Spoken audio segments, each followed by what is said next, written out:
personnes. Il a dérobé la croissance de plusieurs personnes spirituelles, je veux dire. Il a dérobé l'argent de plusieurs personnes. Il a dérobé la beauté de plusieurs personnes. Il a dérobé la santé de plusieurs personnes. Il a dérobé beaucoup de choses qu'il a dérobé. C'est ça son travail. Il n'est jamais ami de quelqu'un. Il vient pour égorger. Égorger, qu'est-ce que ça veut dire? C'est couper la tête. C'est ça la gorge, n'est-ce pas? Égorge. Aussi, ça veut dire décapiter. Égorger. Ça veut dire la bénédiction. Ta bénédiction, qu'est-ce qu'on fait? On l'égorge, on la coupe la tête. Tu vois? Pour que Goliath meure.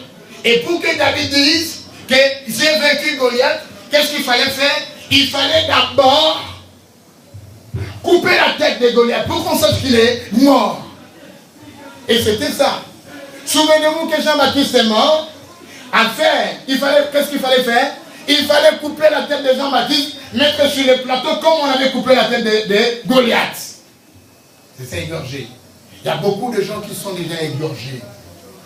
Ils vivent comme ça, j'ai expliqué la dernière fois.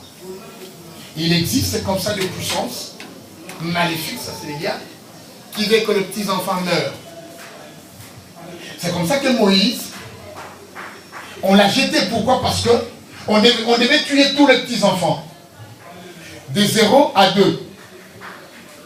Alors, ça veut dire que vous devez prendre soin de tous les enfants de 0 à 2. Vous devez veiller sur eux. Pourquoi? Parce que Moloch, c'est cet esprit, comme ça qu'il s'appelle, et c'est lui qui tue. Alors, Moïse a été épargné. Moïse, sa mère, qu'est-ce qu'elle fait? Elle met Moïse dans un panier de gens, elle jette dans le fleuve. Et Moïse est en train de partir. Et sa mère est en train de surveiller. Pourquoi? Parce qu'on ne sait pas, il y a un requin, il y a une baleine, il y a, je ne sais pas quelle bête, qui va le tuer. Pourquoi? Parce que c'était destiné comme ça. Mais Moïse refuse de croire qu'elle était le fils de la fille de Pharaon. Elle savait qu'elle avait une identité. Je vais en arriver.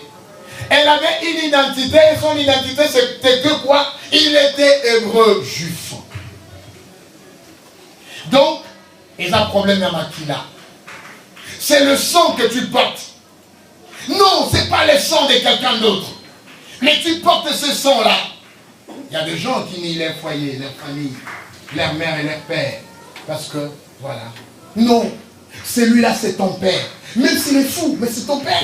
Même s'il est folle, c'est ta mère. Même s'il a une déformation, non, mais c'est ta mère. Tu n'as pas à la jeter. Tu n'as pas à la nier. C'est un problème de sang. Gloire à Dieu.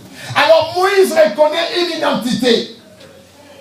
Les gars ne viennent que pour dérober. Il y a quelqu'un à qui on lui a ravi l'identité. Lui-même ne sait plus se reconnaître. C'est à ce moment-là qu'il est noyé.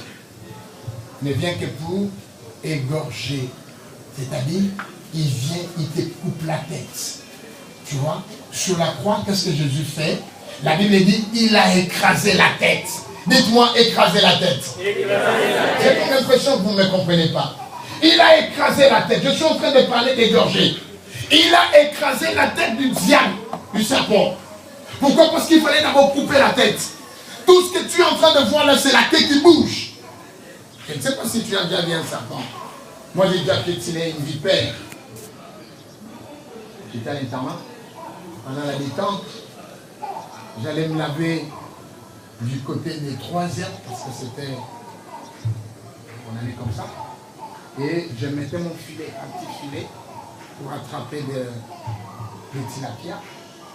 Quand je mets le filet, il n'y avait rien là-dedans. Je fais un tour, j'en reviens. Je piétine une vipère qui avait 2 queues. Et la vipère, quand elle devient vieille, elle chante comme un coq. Tu veux de croire que c'est un coq. Tu dis, mais qu'est-ce qu'il y a ici? Ce n'est même pas un paon qui chante. Parce que les paons aussi chantent. Mais c'était une vipère. Elle posait la main sur cet enfant-là. Voilà. J'ai dit, elle posait la main sur cet enfant-là. Il n'y a personne. Papa Daniel va prier sur cet enfant. Gloire à Dieu. Alors, qu'est-ce qui se passe? Il vient égorger. Alors, Jésus, sur la croix, qu'est-ce qu'il fait? Il écrase sa tête. Donc il l'a égorgé, c'est fini. Son travail, c'est de t'égorger, que tu n'existes pas. Il y a des gens qui vivent comme ça sans exister. C'est pas une confusion. Il est là, il vit, mais son existence, il n'est pas utile, il n'a pas de valeur. Pourquoi il est là, ne permet